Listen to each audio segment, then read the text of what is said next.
I woke up to the sound of something unnatural: silence.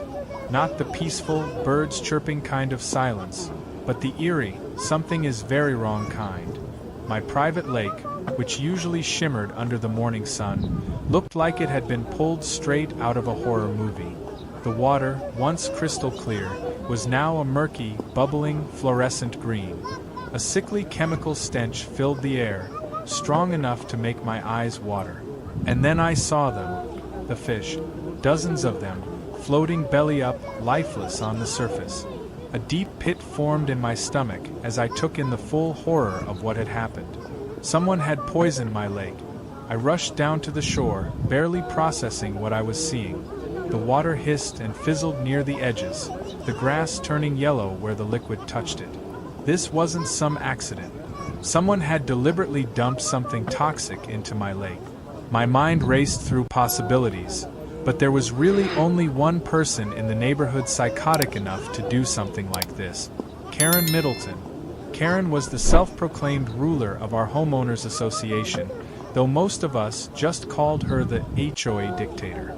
She had a permanent scowl, a short, platinum blonde bob that never moved, and a voice that could peel paint off a wall when she was in full complaint mode.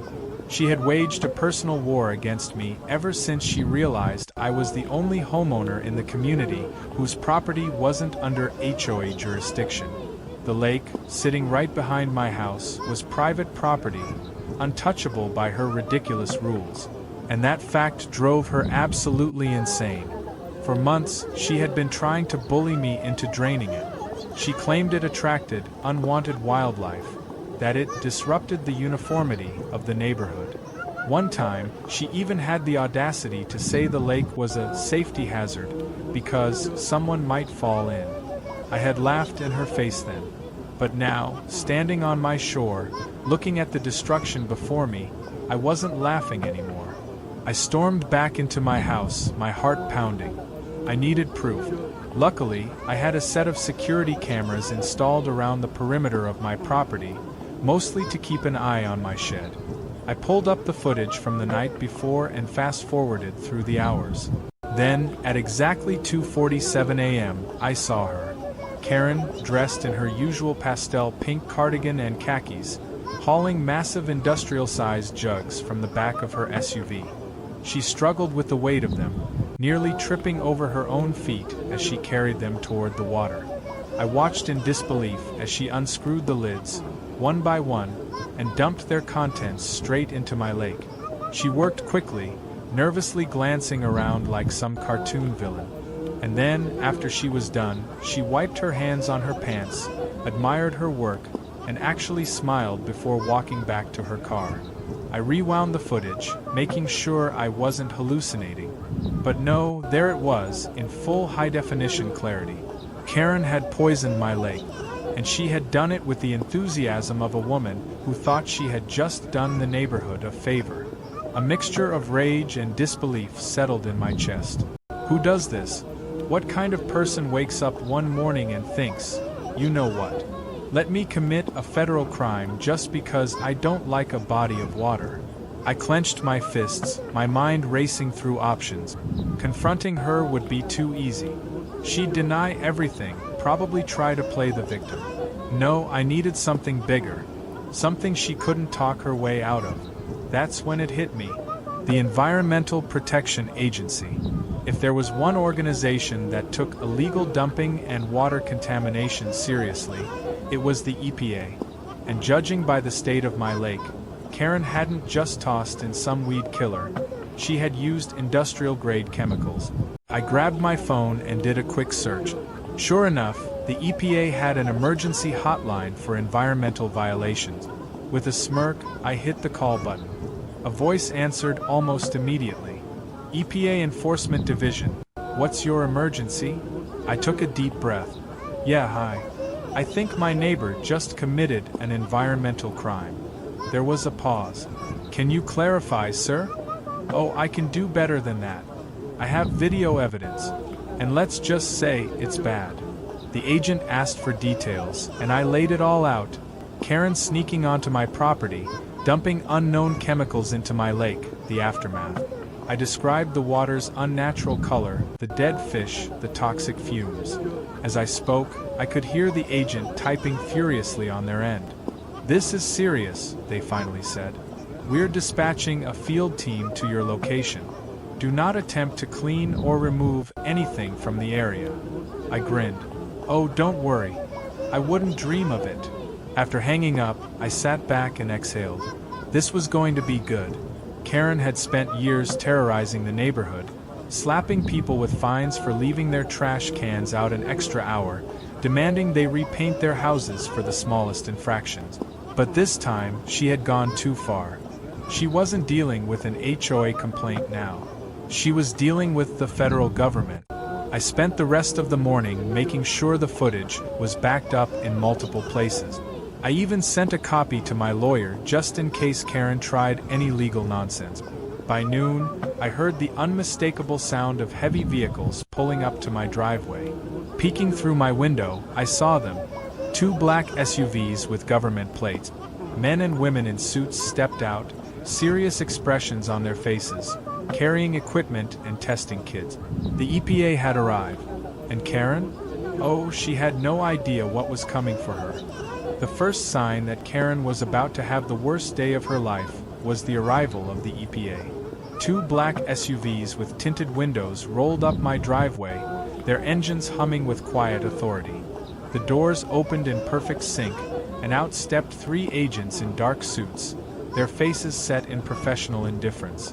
One of them, a tall man with sharp eyes and a clipboard, scanned the property before stepping forward. I leaned against my porch railing, sipping my coffee like it was just another peaceful morning. In reality, my heart was pounding with excitement.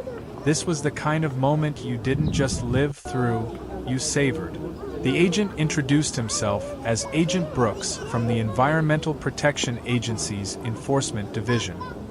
His no-nonsense tone told me he had seen things like this before, but the way his brow furrowed as he took in the lake told me he had never quite seen something this blatant.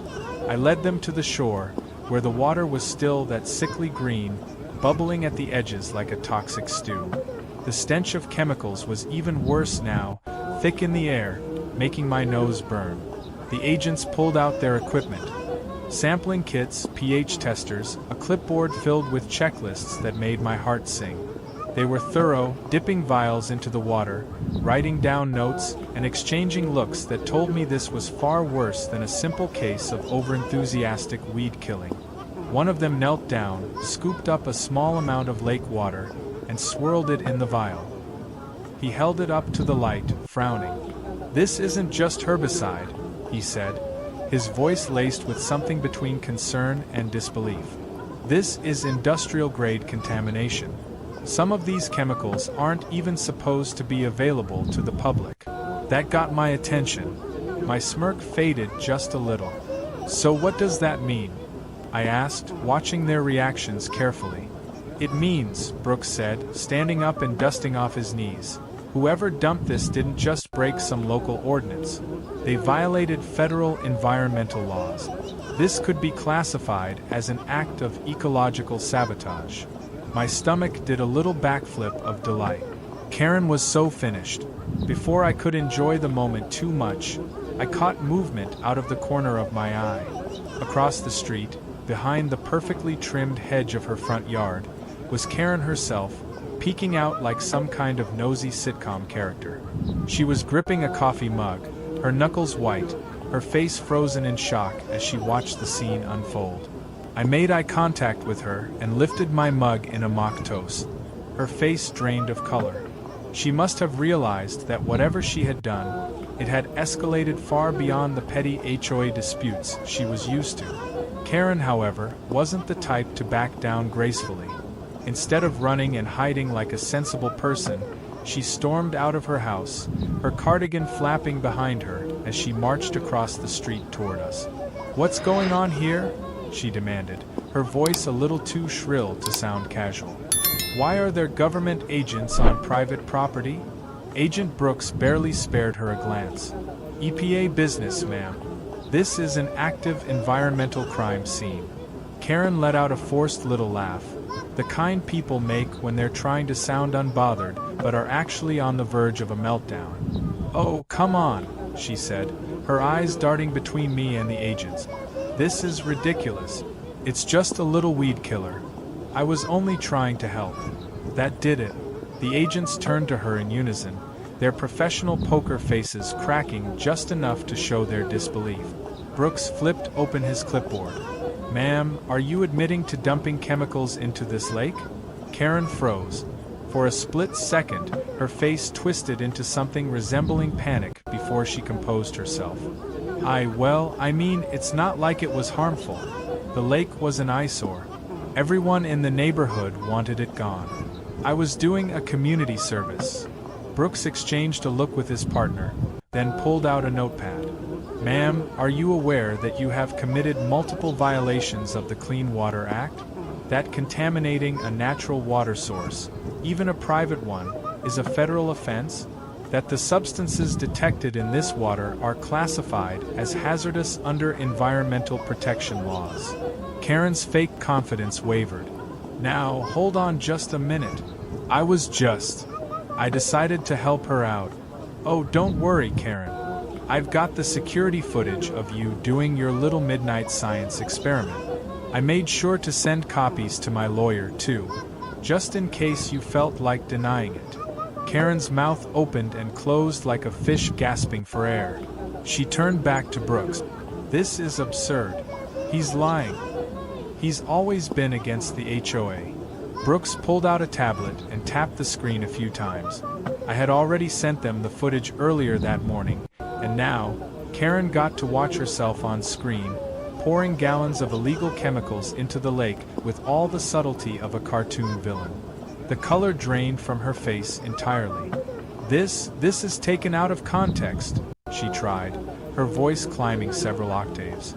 Brooks sighed and snapped his clipboard shut.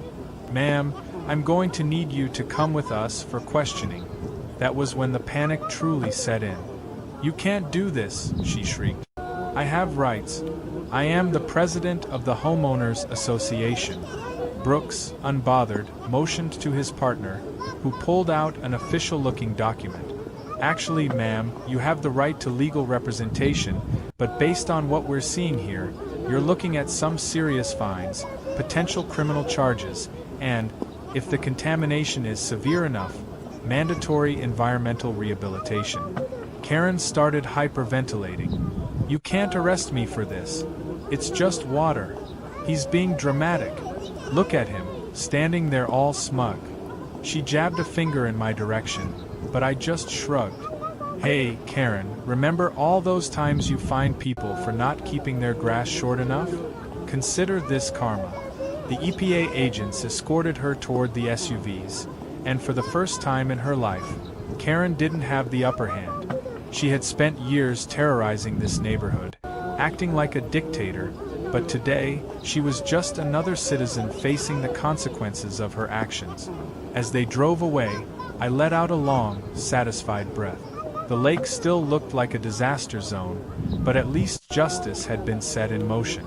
I turned back toward my house, already planning my next move. This wasn't over yet.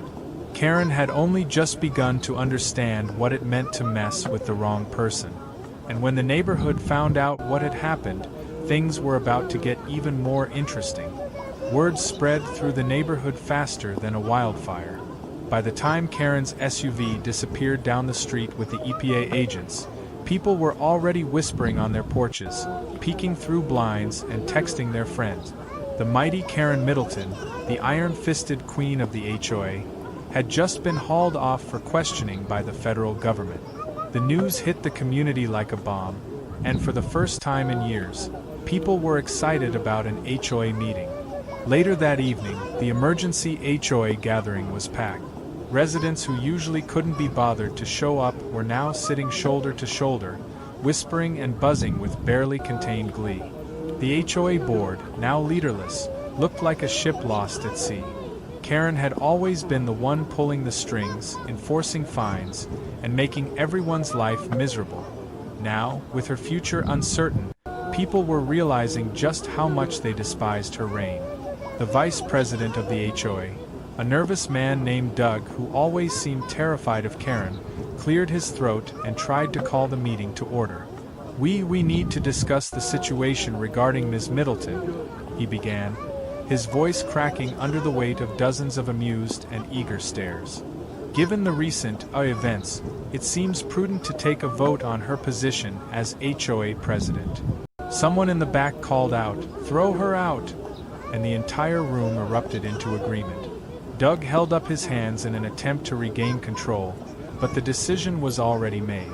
Karen had spent years making enemies, and now that she was vulnerable, nobody was willing to defend her.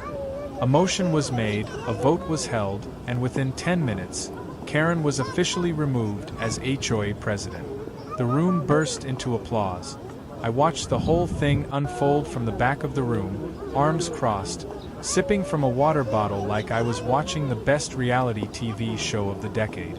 Karen hadn't just lost her position, she had lost her power. Without the HOA to hide behind, she was just another homeowner. And after what she had done, nobody was going to treat her with the same fearful deference they once had. 2 days later, the EPA released an official statement confirming that the chemicals dumped into my lake were classified as hazardous waste. The cleanup process would take weeks, and the fines would be astronomical. And the best part? Karen was personally liable. Her argument that she was helping the community didn't hold up when confronted with federal environmental laws.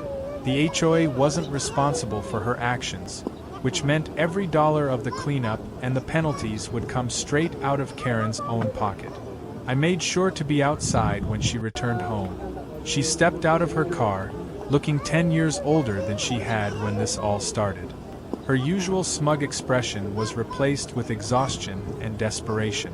She saw me sitting on my porch and hesitated before marching toward her house with forced dignity.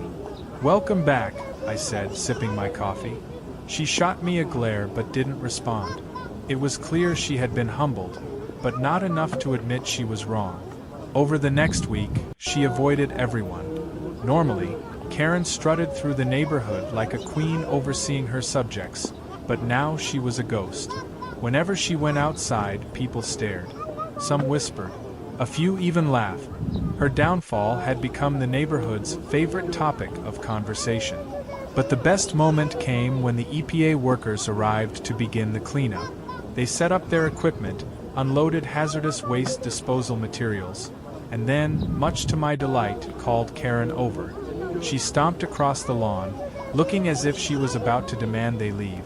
But the lead EPA agent handed her a clipboard and pointed at a section of the cleanup area. "As part of your settlement agreement, you'll be assisting in the remediation process," he explained. "This is a supervised cleanup, and failure to comply could lead to additional legal action." I nearly choked on my drink. Karen, the same woman who had fined people for not trimming their hedges evenly, was now legally obligated to clean up the mess she had created. And she couldn't refuse. She stood there, frozen, as the weight of it all finally seemed to hit her. Then, without another word, she took the gloves and protective suit they handed her and got to work. It was a sight to behold. Karen, who had once treated the entire neighborhood like her personal kingdom, was now knee-deep in the toxic lake she had poisoned, scooping out dead fish and contaminated debris. EPA workers supervised her, making sure she followed protocol, and every now and then, I would hear her muttering under her breath, probably cursing my existence. I made sure to document the moment. A few pictures, a short video, nothing too invasive, just enough to capture history in the making. And then, just because I couldn't resist, I uploaded a short clip online with the title, "HOA Karen Finally Cleans Up Her Act." It went viral almost instantly. The comments were relentless. People who had never even heard of our neighborhood suddenly had opinions on Karen. Some called her the HOA dictator, others the lake killer. Memes were made. It was glorious. Karen, of course, tried to play the victim. She claimed the whole thing was blown out of proportion, that she was unfairly targeted, but nobody bought it. The EPA didn't arrest people over misunderstandings. Within a month, the lake was mostly restored, but the damage to Karen's reputation was permanent. The HOA continued on without her, making much-needed changes to the ridiculous rules she had once enforced. People started enjoying their homes again without fear of her ridiculous fines. The community had never been more united in their collective joy of watching her fall. And Karen? She didn't last long. The combination of the fines, the legal fees, and the humiliation proved too much for her. One day, without warning, a for sale sign appeared on her front lawn. A few weeks later, a moving truck pulled up, and Karen, her face hard with anger and defeat, packed up and left without saying a word to anyone. People gathered to watch her go, waving her off with the kind of smiles you only see when justice has been served. I stood by my lake, now clear and healthy again, watching as her car disappeared down the street. There was no grand confrontation, no final words exchanged. Just a simple, quiet end to her reign of terror. As the sun set over the water, I took a deep breath and smiled. The lake was mine again. The neighborhood was finally free. And best of all, I would never have to hear Karen Middleton's voice ever again. Justice had never felt so sweet.